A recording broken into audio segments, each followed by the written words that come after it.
Good evening, ladies and gentlemen. I'd like to ask if you could take your seats and welcome here to the beautiful Historic Philosophical Research Society in Los Feliz for our special panel and the official book launch for Taschen's wonderful edition of Manly P. Hall's The Secret Teachings of All Ages. So we are incredibly grateful to our good friends at Taschen, to Benedict Taschen and his entire staff, and in particular to Mallory Testa and Creed Polson for all of their support over the past few months. I think Creed is in the back and Mallory is here as well there. Thank you to both of these individuals and everyone at Taschen. This was an incredible project spearheaded with the care, guidance, and TLC of the wonderful Jessica Hundley, standing here to the side. March 18th also happens to be a special day. It is the birthday of Manly Palmer Hall. And it was not coincidence that we picked this date for the official launch of the Taschen Secret Teachings. He was born March 18th, 1901 in Canada. He passed away August 29th, 1990 here in Los Angeles. He wrote over 150 books on metaphysics, on mythology, mysticism, philosophy during his life. But even he said that I really wrote only one book, and it was The Secret Teachings of All Ages. It was his greatest hit. It was his perennial bestseller. It still is for PRS and helps to underwrite our nonprofit cultural and educational programming, the library of over 30,000 rare volumes that we make available for research to the public, the wonderful lectures, screenings, panel discussions like this, theater programs, performance art events, art exhibits in the Hansel Gallery in the rear of PRS. So if I have to ask, is there anyone here who's never been to PRS before? Raise your hand. This is wonderful. Thank you. Welcome. I'm so glad that you're here. To all of you that have been coming, some of you I know for decades, thank you so much for your support for this wonderful nonprofit organization.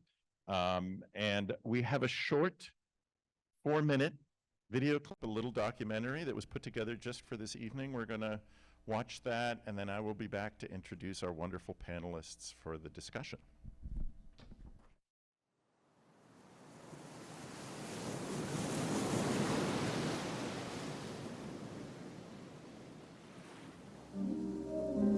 Dear friends, I am leaving Los Angeles for an extended trip around this old earth, traveling to the very heart of each of the world's great religions. From it I shall gain the material to complete work on an occult encyclopedia, which is to follow shortly. In 1923, 22-year-old Los Angeles-based philosopher Manly P. Hall set out by ship to explore sacred sites around the globe. He would stand at the feet of the Sphinx, climb the Great Wall, and bathe in the light of Sufi holy men. Returning home, Hall set out to write his magnum opus, a massive compendium of philosophy and myth entitled The Secret Teachings of All Ages. It is a volume to be used in interpreting the philosophic, scientific, and religious allegories of the ancient and modern worlds. This book has a definite message for those in every walk of life who are interested in the deeper problems of their divine origin and destiny. First published in a limited edition of only 500 in 1928, Secret Teachings is a wonder to behold. A massive tome encompassing an array of esoteric topics and featuring vividly cinematic artwork. The book would make the then 27-year-old Hall world famous. A brilliant, impassioned speaker, he would go on to lecture on philosophy across the nation and at the Philosophical Research Society, the campus he would build in Los Angeles in 1935. I founded PRS for the purpose of assisting thoughtful persons to live more graciously and constructively in a confused and troubled world. Built by architect Robert Stacy Judd to resemble a Mayan temple, the space included an ornate library housing Hall's treasure trove of rare books and art. Unique among his contemporaries, Hall would utilize his charismatic persona as a conduit, remaining always an enthusiast, never a guru. His enduring conviction was that philosophy provided the true path to redemption. Enlightenment for Hall arrived only with the understanding of oneself. He would go so far as to dedicate the secret teachings of all ages to the rational soul of the world. Perhaps one of the most comprehensive encyclopedic volumes ever created, Hall's masterpiece is now presented in a new and expansive box set, featuring never-before-seen imagery, fine art prints, and an informative companion guide. This expanded edition of the Secret Teachings of All Ages brings Hall's original vision back to vivid life. Hall's work offers a potent reminder of his own enduring belief that knowledge and philosophy will do nothing less than save the world. Philosophy reveals our kinship with the all. It lifts us from a taxpayer on a whirling atom to a citizen of the cosmos. To live in the world without becoming aware of the meaning of the world is like wandering about in a great library without touching the books. Only philosophy can teach us to be born well, to live well, to die well, and in perfect measure, to be born again.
Before I introduce our guests, I'd like to mention that there will be a reception afterwards in the courtyard with music and wonderful digital light projections by Chris Holmes of Fascinated by Everything. We'd like to thank Chris enormously for his participation, and also like to thank our donors and sponsors, Gia and Misha's Kind Foods, for the wonderful donation to the reception.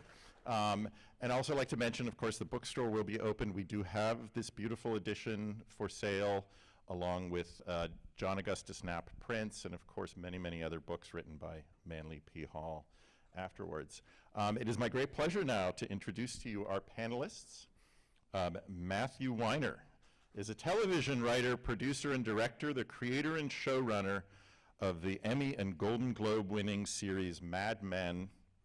Weiner's credits also include writer and executive producer on a little-known series called The Sopranos. Will you please join me in welcoming Mathew Weiner?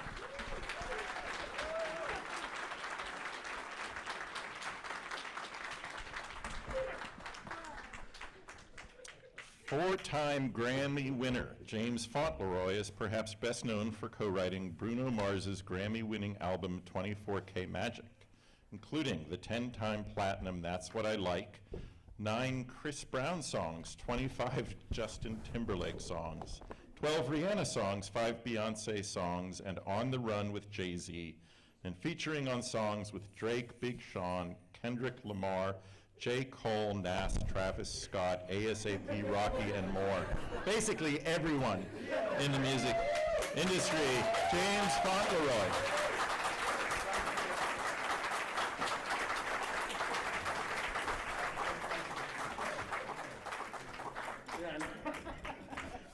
Melinda Lee Holm is a writer and tarot scholar. She is author of the books Tarot of Tales, Elemental Power Tarot, and Your Magical Year, as well as co-author of Divine Your Dinner and creator of Melinda Lee Holm Beauty. She has been featured in Vogue, In Style, WWD, Condé Nast Traveler, and The Hollywood Reporter. Please join me in welcoming Melinda Lee Holm to the stage.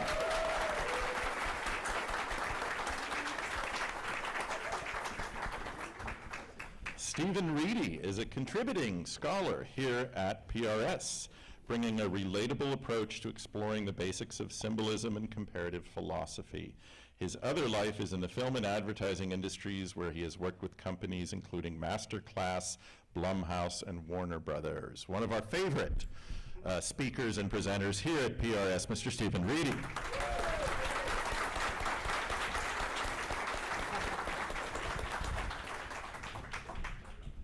Nick Taylor is the designer of Taschen's The Secret Teachings of All Ages and the multi-volume Library of Esoterica series, and co-founder of Thunderwing, an LA-based multidisciplinary studio formed in 2007 by Nick and J.B. Taylor. Collaborating on a diverse array of projects, Thunderwing creates branding and design for film publishing, fashion, food, music, and interior design. Please join me in welcoming Nick Taylor of Thunderwing.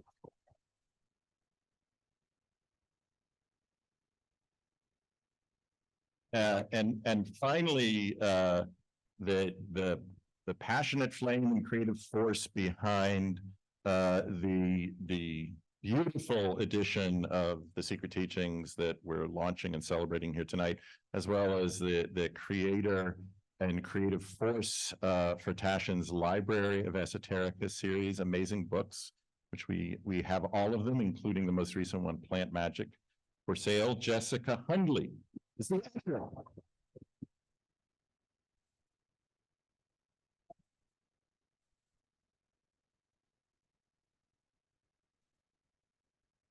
She is the editor of Taschen's Secret Teachings and the Library of Esoterica. She's an author, filmmaker, and journalist. She has written for Vogue, Rolling Stone, and the New York Times, and has authored books on artists including Dennis Hopper, David Lynch, and Graham Parsons, wonderful Graham Parsons book. Please join me in welcoming Jessica Hundley. Thank you. Thank you so much, Dennis, Kelly, the staff at the Philosophical Research Society, for hosting us and for being the sort of guides of this incredible space, a true LA treasure, open to the public, this place that Manly built to share ideas and to talk about philosophy, religion, myth, and it's so exciting to be here to bring the book that he considered as magnum opus back into the world in the way that he really had initially intended. After our panel, everyone should go into the library. You can see the original edition of the book and then the new edition of the book. But first of all, happy birthday, Manly P. Hall. What an incredible legacy to have such an incredible, very diverse people who have been touched by Manly's writings.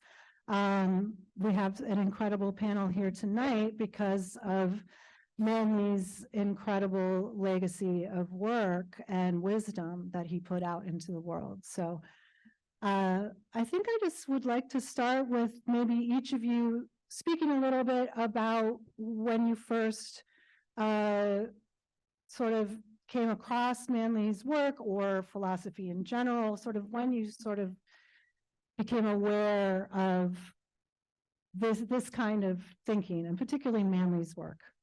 So, yeah, I'll be brief, but I mean, I had heard of this place just through friends, and I was like a little bit wary of it. But then once this project started getting to come, well, I mean, it really started when we were researching the Library of Esoterica books. So starting with tarot and astrology and so on, we would come here several times throughout the research and image finding process, and like just feeling what this place is about.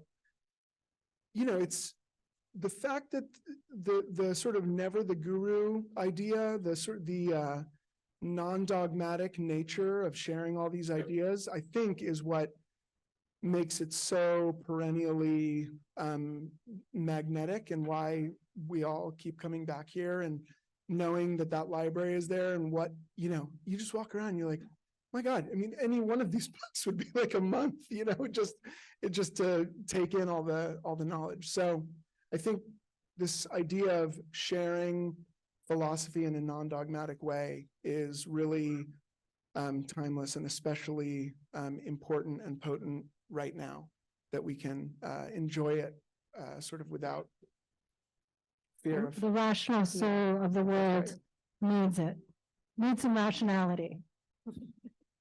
All right, so from as early as I could remember, there's one mystery I've been obsessed about, and that is, why do we have a creative urge, or why did I have a creative urge as a little kid? Because art is not pleasant. I always had this need to do art, sculpting, filmmaking. I'm talking, I'm like 5 here. And I'm like, this is not fun. This is horrible. I hate myself, yet I hate the product. Well, sometimes I like the product, but why do I keep doing this? And also, why am I actually satisfied by doing this thing that creates so much hardship? And then by exploring the question, what is creativity, especially as the internet came to be and whatnot, I went down the rabbit hole. And then some of the deepest analysis of creativity would be spirituality and religion and mysticism and so forth. But it was very difficult to find anyone speaking of that rationally, reasonably, grounded, something that doesn't sound like a crazy person who wants to charge me money at the end of it. And I give my whole life to them at the end. So I came across Manly Hall, and I'm like, oh, this fella, like Joseph Campbell and folks like that, he's a normal person. And he's speaking clearly and concisely.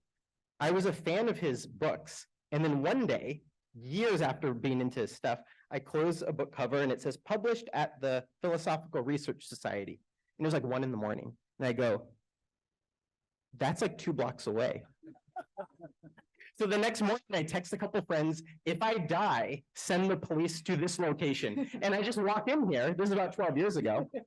And it's become a really great center of gravity for exploring the various ideas, especially symbolism, which I'm sure we could talk about in here. But that's my origin story of coming here. What is creativity and why do we put up with it? Which everyone on this panel, I'm sure, could say really great things about.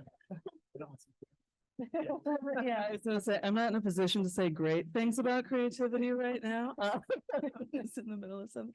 I have no recollection of when I first found, I feel like Secret Teachings was just always there, like in this sort of body of knowledge, with, you know, Buckland's Big Blue Book of Witchcraft, and, you know, with Campbell and all this stuff.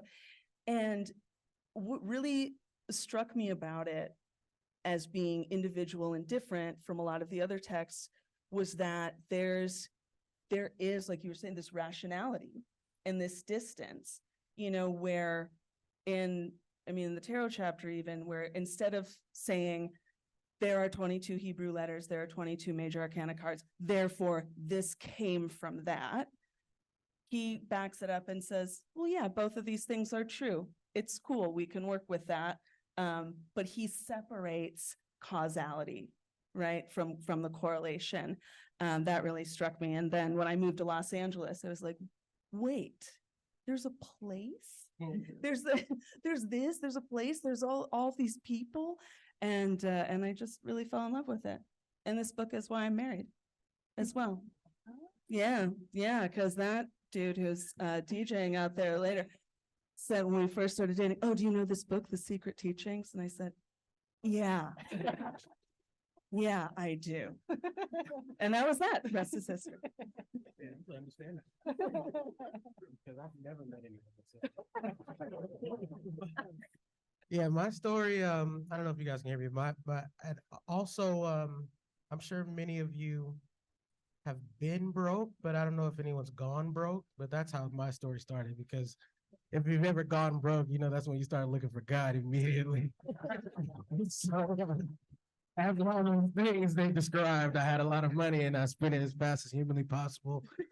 And while I was trying to find myself, I overheard someone talking about a book called The Master Key System. I was just telling this story to a friend of mine just now. And when I was reading the Master Keys, first I found the Master Key System on the secret website, and it had like a little reference that she had based her book on the Master Key System. When I was reading that book, I noticed that he was referencing a lot of scriptures. I didn't grow up in church per se, or in a religious or spiritual house or anything like that. But I was so curious as to why the self-help book had this other book that it was based on that was referencing so many Christian scriptures. And so that led me to want to learn more about church, because I'm not going to tell you what I learned in church because it's terrible. When I was going to church. But when I started studying it and just getting in depth, then on that path along the way, I found the secret teachings of all ages. And similarly, I lived in the area. I saw that there was an address on the back of the book, and I spent hours here. I bought hundreds of books. I found more than just one God. I've looked into all of them. And, you know, I don't know. I was just telling him it's really hard for me to separate my journey through the chronological order of religion and my ability to sustain money in my bank account. So if anybody's broke right now, that's really the purpose of this story. Like, go get the book. It might do something in your life. That's amazing. I also grew up near here. I'd driven by this place millions of times. I grew up around the corner from here, about a mile from here, but I had never been here. And about 5 or 6 years ago, I was familiar with theosophy, and I have spent a lot of my life making fun of spirituality and kind of knowing that it was the deepest part of me. I've been obsessed with the tarot. I've been interested in the Krishnamurti, but simply as a story. And then I was like, no, this is kind of who I am, especially theosophy, because I was like, these are people who are trying to use science to explain reincarnation. Like, they are really, really interested in reason, but it's also this whole other world. And why do I know about this world? I understand this world, or I believe in this world because I've experienced it. You know, I don't think my ideas come from outer space, but I know there's another world when I close my eyes, and sometimes even when I don't. And so my tenuous grip on reality drove me to walk in here on an afternoon in between projects, and at a kind of an important juncture in my life. And I don't know if you know about the Krishnamurti, just really fast. The Krishnamurti was a guru. He was found as a child by the Theosophical Society, by Annie Besant, and they're right around the corner here. And at around 21, right after he was supposed to be, he was the Eastern Star, he stood up and gave a speech and said, "Don't follow me, think for yourself." And became a great philosopher and lived in Ojai, right near his adopted mother, but the Crotona Society, right up the street here. So anyway, I walked into this place. I knew it was Mayan. I thought it was a church, but I could tell it wasn't. I saw "Thou art that," which I know is Sanskrit, and I know what it means. I know it's "I am that I am." I actually think it's not as old as "I am that I am." But I walked into the library, and Kelly Carmena, who is the librarian here, who I describe as the Van Helsing of our burnt over district. I got to meet her, and there was someone here who knew who I was, and she walked through the library. We went upstairs, and she opened a case, and she said, "We have all kinds of old books here," and she handed me, "Oh, this is interesting," and it was Krishnamurti's book, "At the Feet of the Master," and it said, published in Hollywood, California. And there's a picture of him as a little boy. And I was like, this is incredible. Who is this person? And she showed me the book. And the book became an obsession for me, almost a non-verbal obsession. It's it's not, it's hard to read. And I think you did a great job in, he's insecure actually in his scholarship. He was And very young. He was Yeah. 24 when he wrote Secret Teachings. so his ideas are more interesting even than all the sources he's citing to back it up. But I think the thing at the bottom of it was to explain that a cult, which had always been an interest to me, was not about witches and demons necessarily entirely, but what it was about was the urge, the non-dogmatic urge to spirit and to something bigger than us. Whether you believe that's inside or outside or where the model, and when you read the book, you just keep hitting the same idea over and over and over again, which has been perverted and manipulated and used to subject, used for many nefarious purposes. And you just kind of say like, oh, so this is the drive. This is, I mean, and he's before Jung. He's saying this is all over the world. This is what's been inside people, no matter what language they're writing in. And for me, the social aspect of the people attracted to this place, I've just learned a lot here. It is true spirit of continuing education, but internal education. So Beautiful. I think, this book, this place is so representative of something that you've all touched on, which is Los Angeles as this city of seekers, as this place that people have been coming for the last century and manifesting their dreams, this sort of creative alchemy of thought and form and movies and music and art, but also spiritual seeking and not being weighed down by the weight of history, by context, coming here and really kind of becoming whoever they truly were inside. And I think that that is sort of the core of a lot of the ideas that Manley speaks of in Secret Teachings, which essentially the book is a compendium of world's religions, myths, philosophies, Pythagorean theorem, science, botany, and these are all ideas, and they're called the Secret Teachings because they were sort of hidden, because they all are tools to connect with spirit, but also connect with self. They're all tools for self-knowledge. And that was sort of the through line with Manley, is that philosophy, which was sort of this overriding term for all of these ideas encompassed in this book, that philosophy and personal growth and evolution were the point of being in this world. It's not being in this world without learning and growing and seeking is like being in the world's greatest library without opening any of the books. I mean, that's what that quote is. So I would love to kind of talk a little bit about some of these tools, and specifically, Melinda, tarot being this, with the Library of Esoterica series, the first book in the series is tarot. And our intention with the Library of Esoterica is very much, I should say that Manley is the last quote of every volume of our series. We have a For the Seekers sort of manifesto at the end of every book that ends with a Manley quote, just sort of about how these tools are so self-empowering, and we really want to present them in a way that feels relevant, that feels modern, that feels inclusive, and in some way without being weighed down by the dogma, just telling in an academic, journalistic way what these ideas, the history of these ideas, and very much Secret Teachings, that's what Manley was trying to do almost 100 years ago. But we started with tarot because it is this amazing symbolic language, almost entirely figurative and visual language of connecting to self.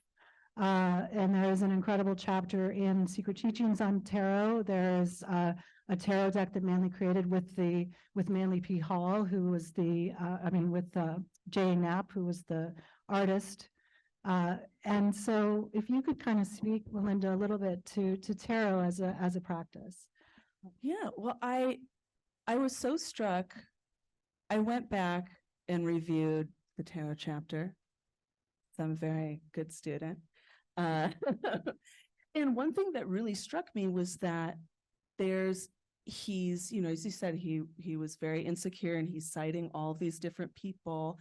And they're having these big ideas and saying it unequivocally, it came from Egypt and it means this and it means this.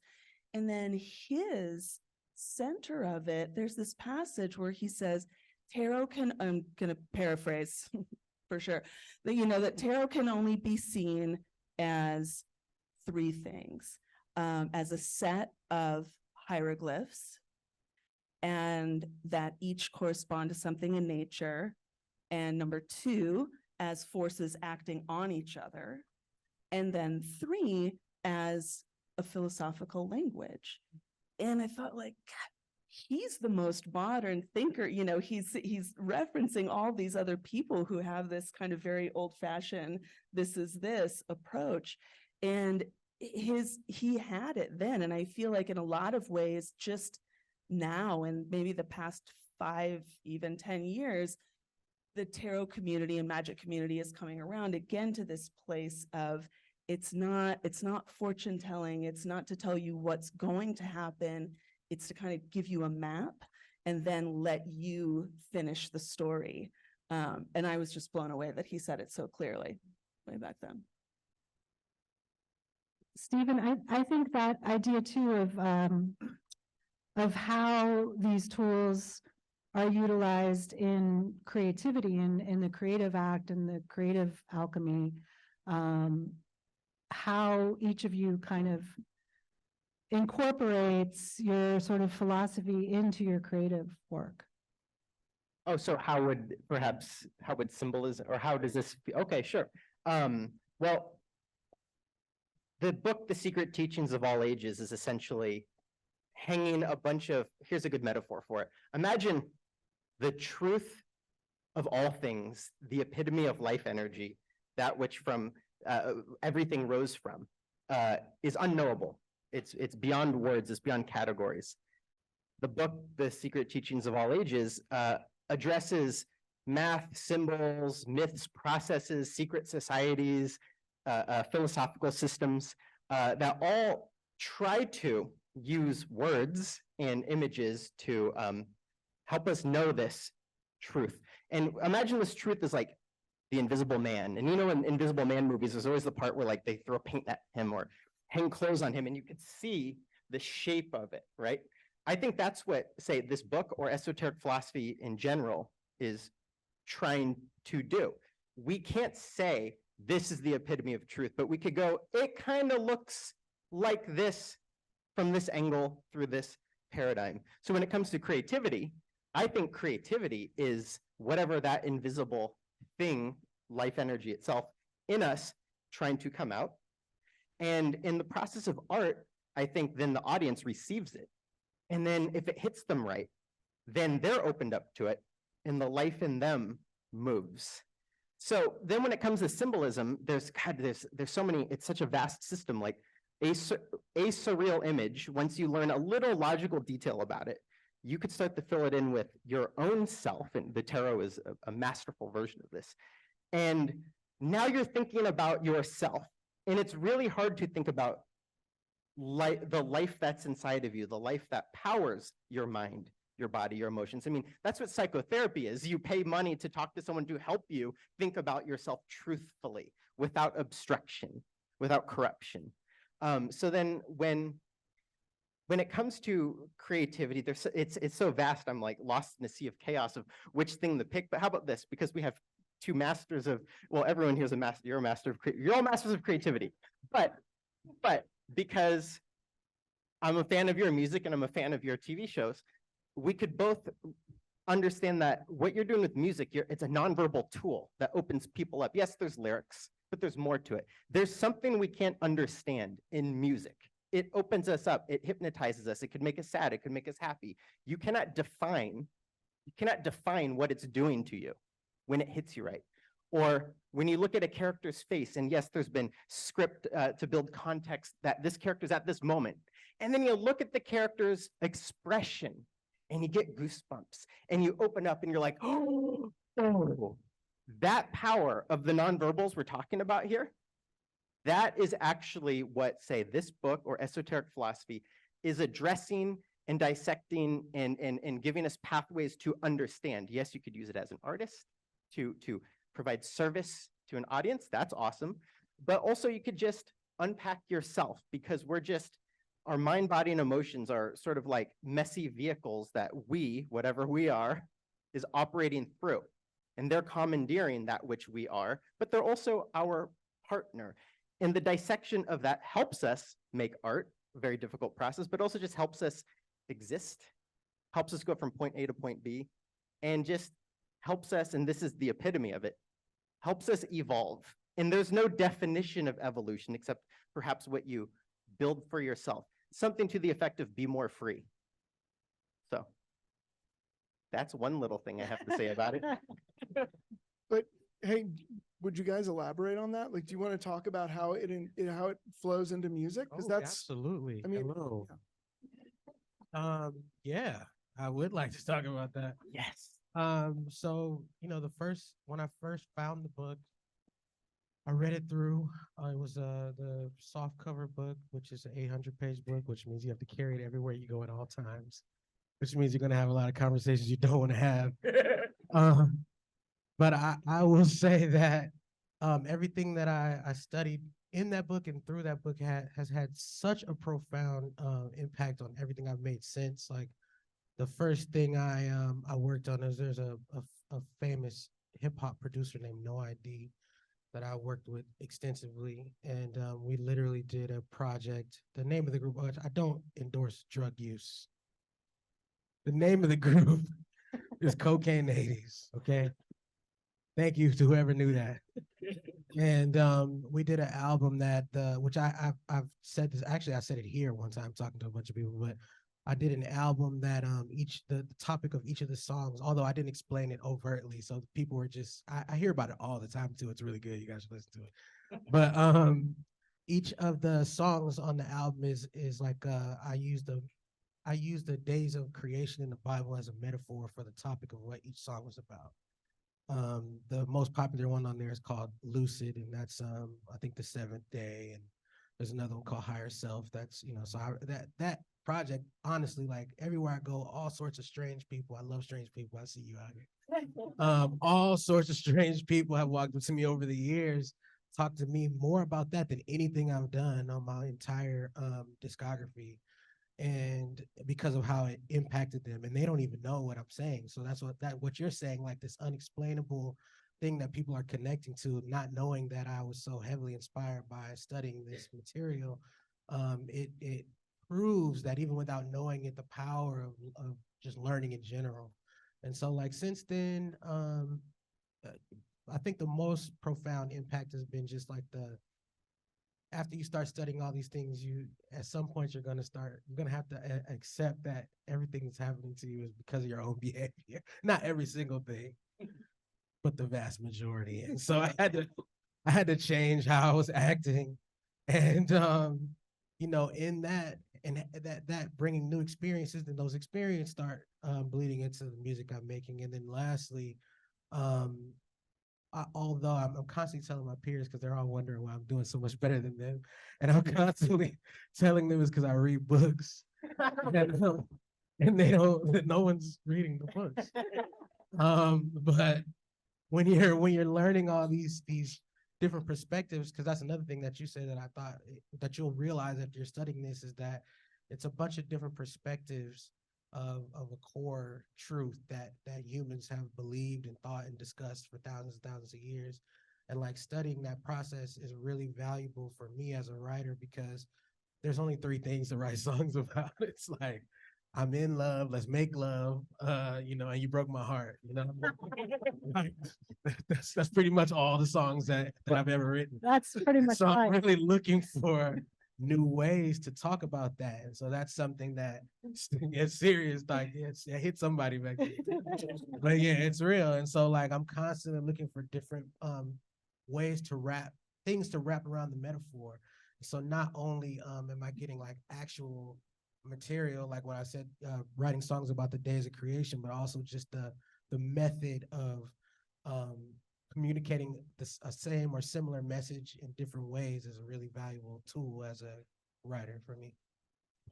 It's, so Manly Hall used to sit in that chair and just speak extemporaneously. And I've seen videos of him because it was the 1990 by the time he died, and he would occasionally look at his watch. But when I was starting to say about him being insecure in that book, I mean that he didn't have a lot of confidence. He had confidence that he knew what was right, probably, or what he needed to communicate, but he was trying to justify it with the entire history of Western civilization and thought. And yeah, and Eastern civilization. And Eastern civilization, excuse me. Western sounded so much Well, bigger, but when you put Eastern in there, it should be bigger, but it actually sounds really big. But he said, I know he has a quote, I think it's, I'll say it wrong. It's something like, you know that it's easier for me to tell you what I know than how I know it. And I am a seeker of confirmation. I am always looking for, I mean, there's no other word for it. It's the idea that what I believe is true or what I believe is real. And for me, the nonverbal part of it, story especially, I work in a completely external medium. So signs and symbols are the entire thing. But if you're trying to talk about the insides of people, you really have to do story. And story, as we know, is completely mysterious. And I always looked at the occult, not necessarily, I always felt the occult was what organized religion was hiding from us. That's what the occult, that's what the hidden part of it is. When you get into esoteric philosophy and you see kind of, I was raised Jewish and I am Jewish, and there is such a constant retreading of this one idea, and everybody claims it as their own. And I'm not saying that it starts with Judaism. There's probably people who, I mean, Judaism is the religion that's around, that's so old. There are lots of places where these ideas come up and you're like, well, what is this about? This is, whether it is the truth, we believe it to be the truth as human beings. And when I look at that book and I see, you just take something like a snake. I mean, is there anything that has so many varied responses to it? It is contextual. It is being borrowed, it's being transformed. There's the snake in the garden, there's the snake, there's a caduceus, there's the snake that I think the symbol of theosophy is the snake eating its tail. Yeah. Right? What is it? What is the word for that? The Ouroboros. Like I knew that. And it was a very hungry snake. It's unstopping. So you sort of think about like, well, this is cultural. Is this, you know, when you see a Hieronymus Bosch painting and they tell you, or the Philosopher's Stone, they're like, you had to be there. None of this means what it means. Alchemy is not even real. Alchemy was a symbolic conversation. And then people really they were just trying to prove that everything was made of the same stuff, which it is. How do they know that? So then you start looking at the people who have interacted with this book and what their minds are like. And you don't know if it just attracts creative people or if it makes them trust I mean, that's the confirmation, it's the trust. So for me, when I think about Manly Hall, he's always saying, think for yourself. He's always saying, it seems to me. He's always saying, don't listen to anyone else. You already know everything. It's almost nihilistic. It's almost like this is all there is, which is that if you look inside, there's everything. So if the way your brain works is a model of the universe, this is esoteric philosophy and also Kabbalah, the tree of life, whatever the symbols are, they do mean something. You don't even need an education. They're on the caves. They're since people could make symbols. And who knows what's been lost even. So for me, when I look at this book, it is another confirmation for the way to tell a story. And I literally have written something that involves the book, because once I walked in here, I was like, this is what I need to be. How did I walk in off the street and find my life here? I knew all this already, but I don't know any of it. And actually, I don't know anything, but that turns out I know everything. That is confirmation of my insignificance and my desire to express my insignificance. And that's what I get out of that book. And I can't believe, in a way, I don't know if everybody feels this. I told you this before. I can't believe that I'm sitting on the stage, that I walked in here and I knew. And by the way, when you come here, there are a lot of fascinating people here that you will not run into elsewhere. And there is a lot of argument, a lot of discussion, a lot of people who need to be heard, and not just in the comment section. It is not threatening. It is always illumination.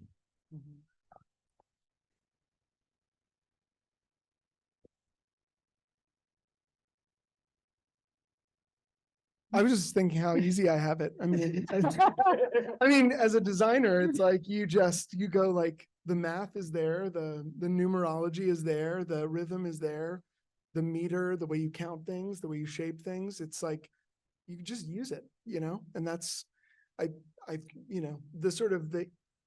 this gets like super specific into the industry, but people that sort of just like follow their own ego in a way, it's like, you don't even have to do that. It's all right there. And I mean, in that book, you just go, God, I mean, there's a million formulas that you can use and interpret and flow into different ideas. And I mean, but then going like, what does a square mean? Like, what is a simple equilateral triangle? We were just looking at the tetractys earlier, and it's like, I mean, you can just sit and think about that symbol forever. The fact that there you go. But like, Not a coincidence. 1 through 10 in a perfect triangle is like the most satisfying shape. And if you keep sharing it and interpreting it and counting to 10 a million times, people keep loving it, One of our upcoming volumes will be Sacred Geometry, which is going to be next. Incredibly intimidating. It's like so intimidating, but we'll do the best we can. Well, oh, okay. Oh, really? I mean, I have the golden rec. I mean, what am I gonna have to do? No, this will be fine. Do it.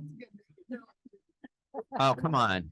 It's like a blank rectangle, and people are always like, "What are you gonna fill it in?" But no, it's just the shape. That's the good part. And can I disagree with you for a second? What you do is one of the most difficult art forms. It might come easy to you, but you're just ordering chaos. Oh, I'm just ordering chaos with brilliant graphic design.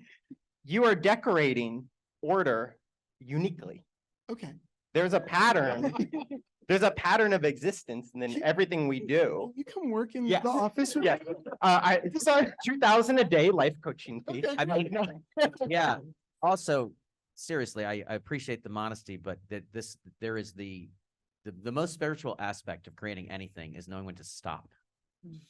And Fair. which I think of when I heard that we were just talking about this, that George Lucas is like digitally remastering his Star Wars and stuff like that. It's like, It's so good. stop. I think people already liked it. I'm pretty sure somebody liked it. But that you and the people who work with you and how long it took you to trust that or to learn that. And, just like working as a director, when you start dealing with symmetry, symmetry is very unpleasant for people, and it's obvious, and it's the place to start. And then you become the master of symmetry, right? You're Stanley Kubrick. You're like, check this out. I'm going to do the whole movie this way. It's moving. I mean, that language, that is, to me, other than, it's completely intuitive. And I've been the client many times and had to say why it wasn't right, or hear why it was right. And music, forget about it. I mean, that's the ultimate. Yeah, I'll hop on the praise bandwagon, especially but as someone who has been working with in-house designers at publishers that are maybe not directly intuitive about their process. Like it's one of those things where when it's perfect, it's almost invisible, right? Because it's just exactly what it needs. And like, look, I'm not Manly P. Hall. Like my words need somebody to do that to get them in there. You know, your work is a big bonus on top of all of this stuff. But I think that's part of the creativity discussion with the book too, is it's those things that, you know, he's helping us kind of peek under the surface. Like, why are we attracted to these symbols? Why are we attracted to these different tools? Like looking at what's invisible and then kind of making it invisible again and just letting it be the inherent part of us that it is. Like that book is us. He's showing us who we are. So you don't have to try. You can just be. So thank you for being. Yeah. Just Yes. also, I mean, this is what you're saying too, I think. It's a self-improvement book. Yes. That's what the man was interested in.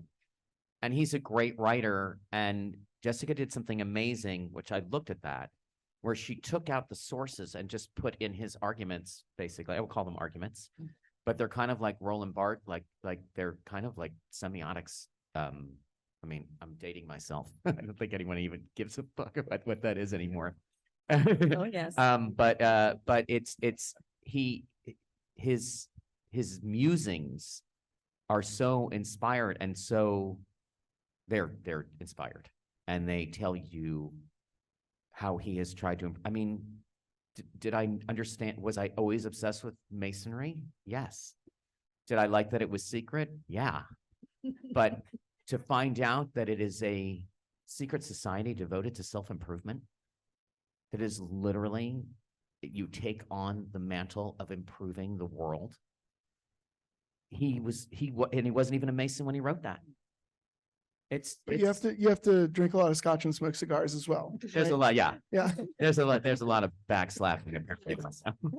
Boy. Yeah, I'm not enough of a bro, but I like the idea of it, and I love the garments and the rings and the Accoutrements. costumes. Oh my God! Exclusive jewelry of it all. Like, Oh my oh God! I want to just say something. I don't know where we are in the program, but probably coming close. I just wanted to say a moment about Jessica, because like it's just important just to take a snapshot of this moment and recognize that all of us being here and all of what's going on out there and the book existing and introducing it to Taschen and making that happen, and the Library of Esoterica. And thank you for bringing me along on this like fun, amazing thing. But none of it would be pulled together without you. And it's like, Yeah.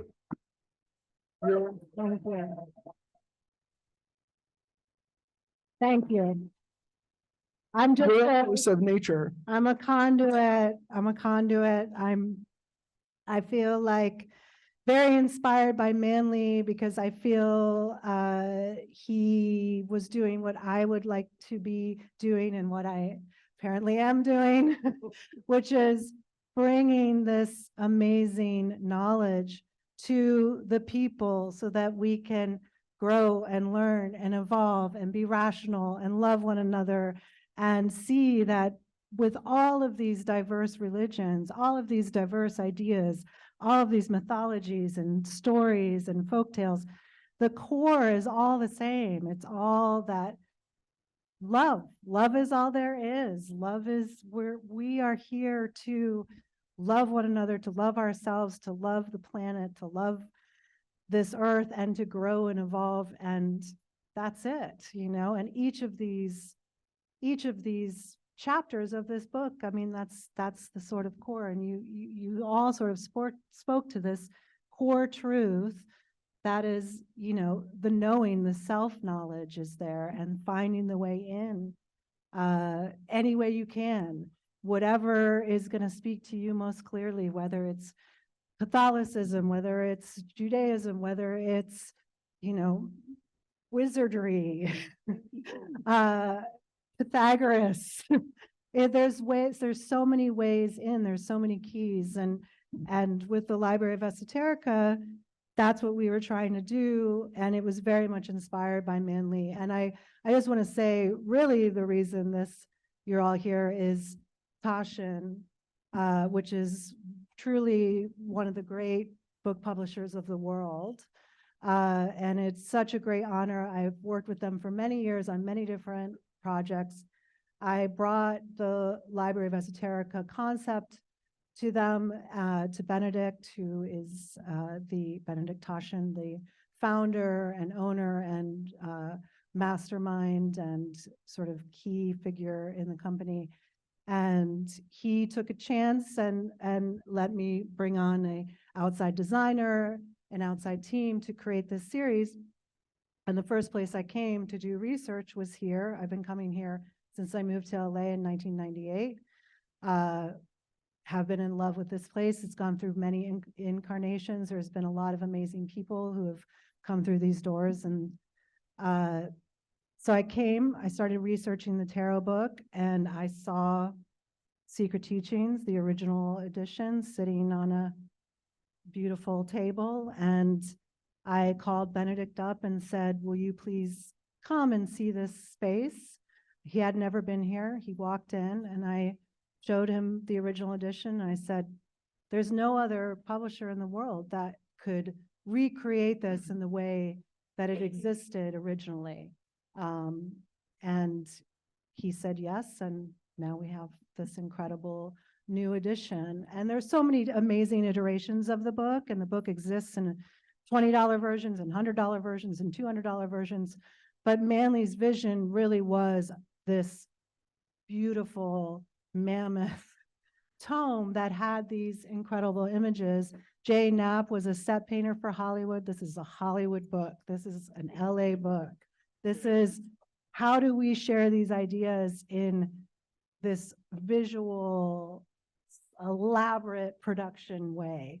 And it's something that could not have existed anywhere else in the world. Manly couldn't have existed anywhere else in the world, you know, so yeah. I love LA.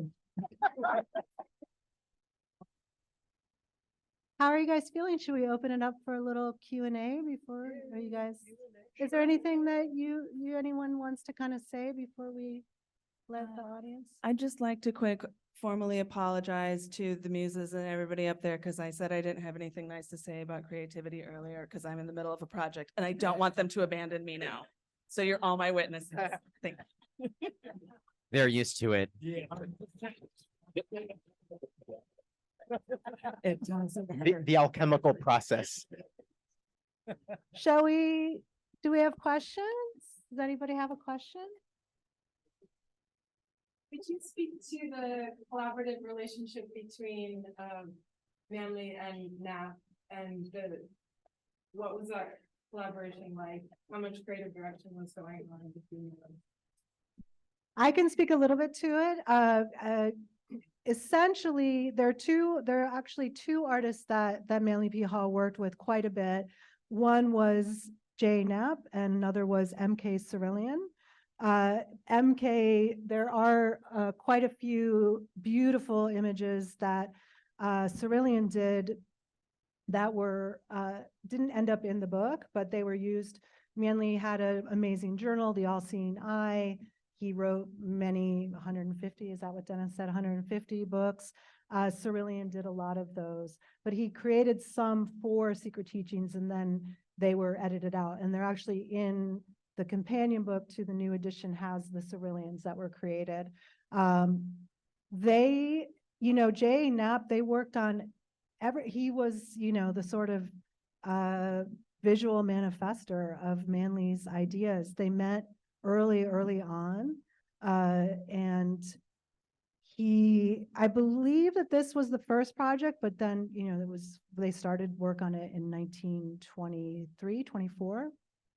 Manly had gone around the world and started collecting imagery, books, Tibetan scrolls, much of which is at the the Research Institute at the Getty. We have David Branfman somewhere here, who's the amazing head of the Getty Institute, where a lot of the more rare alchemical manuscripts are held that Manley collected. And he brought those back and sat with Knapp, and they started dreaming up how to update these ideas and create them, you know, as graphic kind of fantasy novel, Hollywood, you know, throw a little silver screen sparkle on it, you know? Yeah.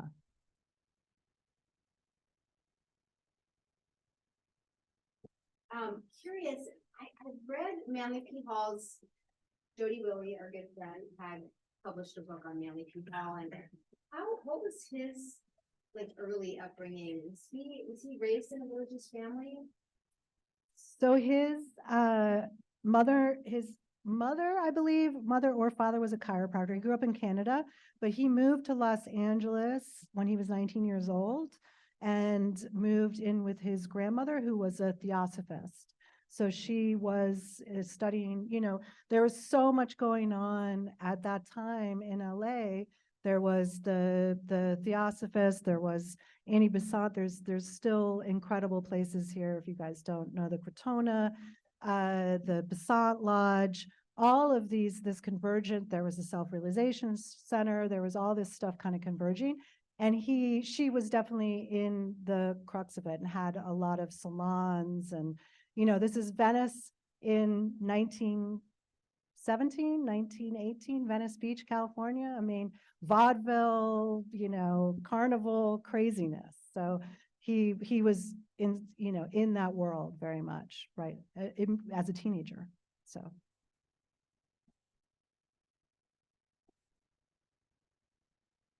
Okay. Any bite-sized suggestions? I just want to start learning more about this, because I'm 26 and I've spent the past 2 years learning these things around. I feel like my 13-year-old cousins, or even my friends who are finishing out of school, have yet to realize these things. And I know someday soon they will realize these things. Like, how do you get them there faster? That's a little bit small.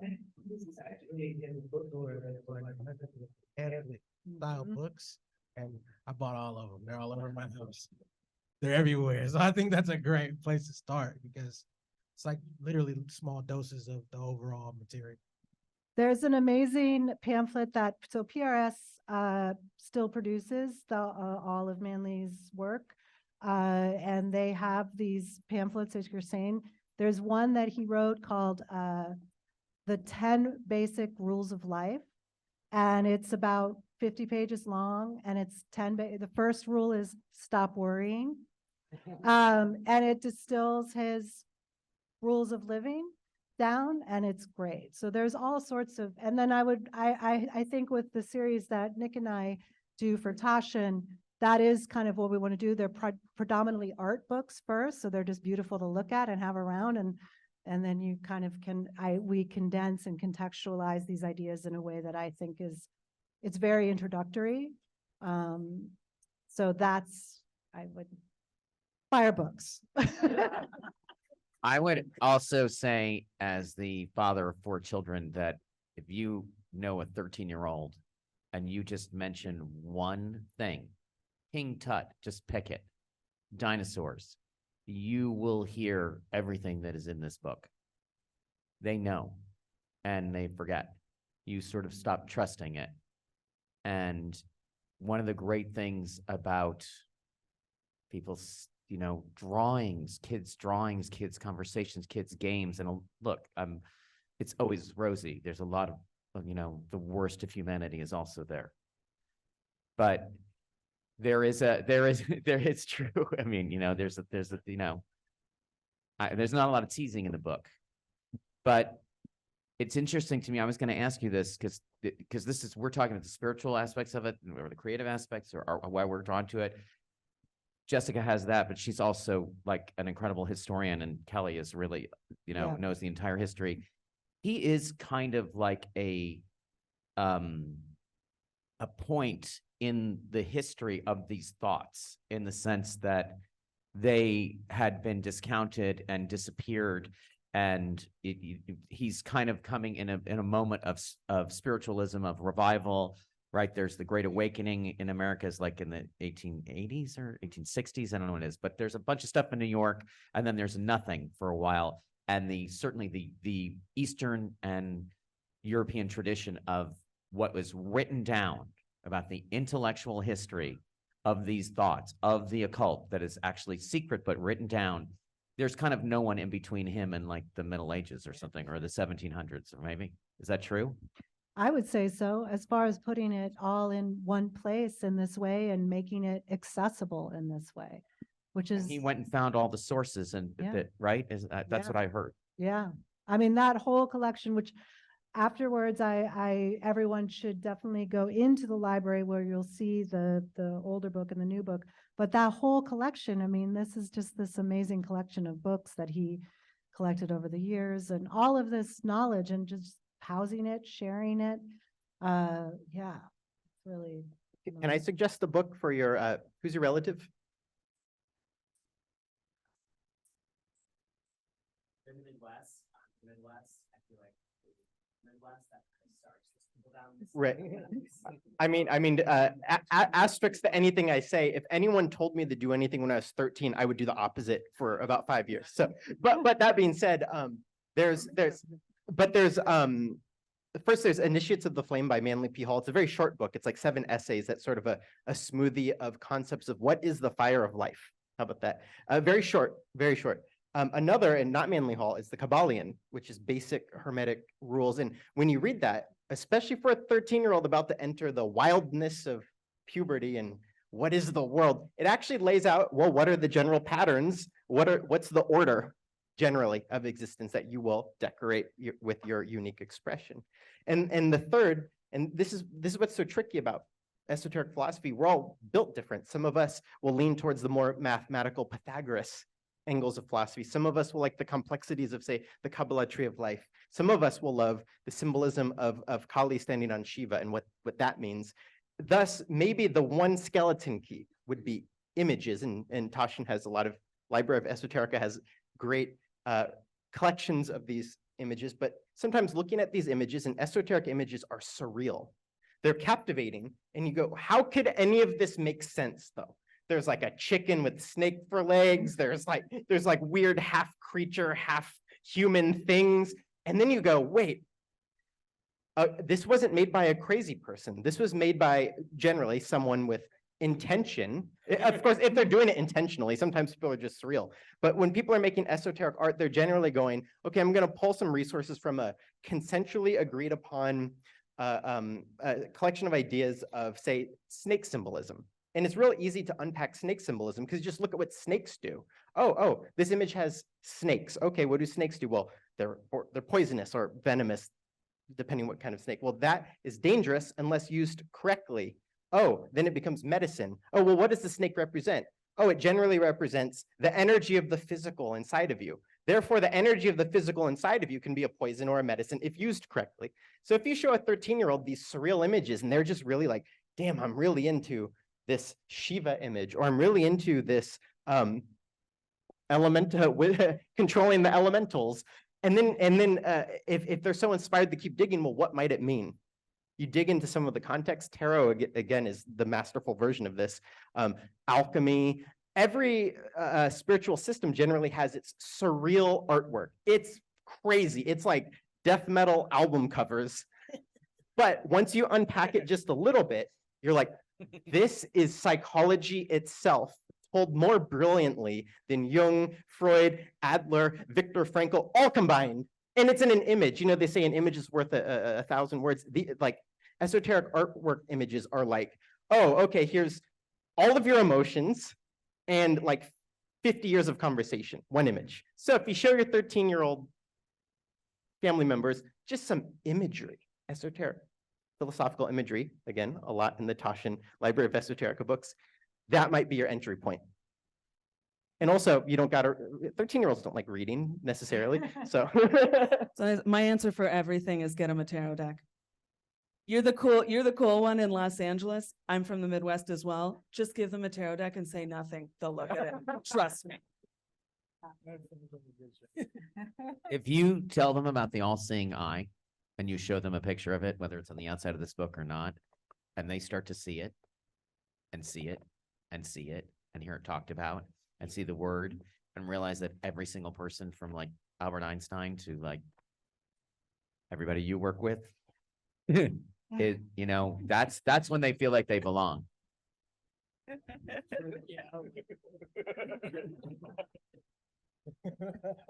Connect it to their lived experience and they'll be Yeah. like, what? It's everywhere. Do we have any more questions? I would, yeah, Matthew, are you able to talk about your project based on the secret teaching? I'm trying to sell it right now. So you will. we're gonna have sell a ceremony. I'm gonna sit in the chair for a second. Because superstition is the enemy of wisdom. So I'm gonna sit in that chair for a minute. And basically I wanted to write about that moment when you realize you're connected, to everything. And it doesn't make you, it used to scare me to see all the coincidences, and I would discount them, especially when you're writing a story, someone tell you something amazing, somebody bought their daughter bought a book on eBay that she needed for college, Emily Dickinson, and she goes to Oberlin. She bought it on eBay. The book showed up and it had her grandmother's name in it.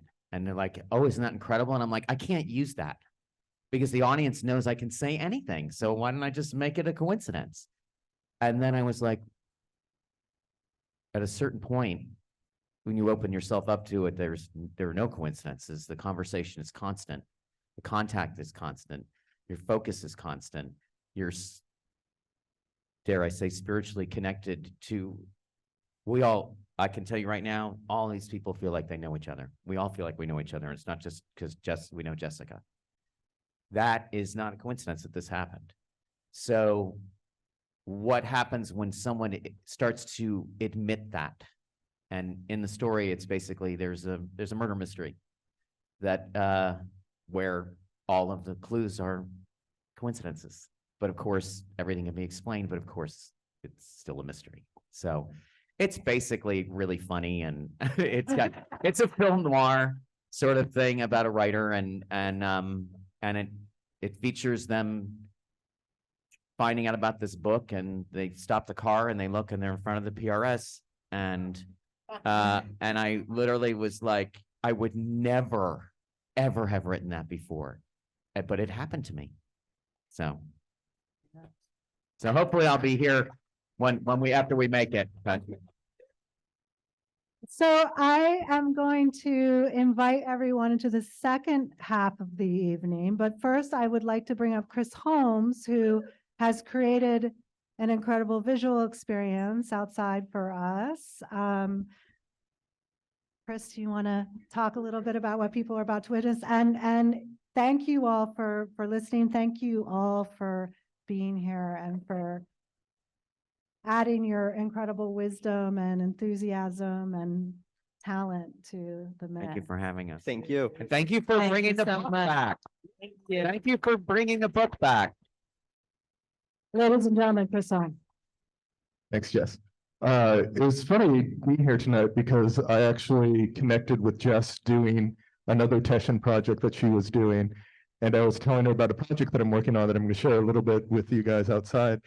That was based a lot on the secret teachings. And over the pandemic, I started making art to use screens and technology to connect you to the unitive state of consciousness at a time when every screen is triggering anxiety and fight or flight.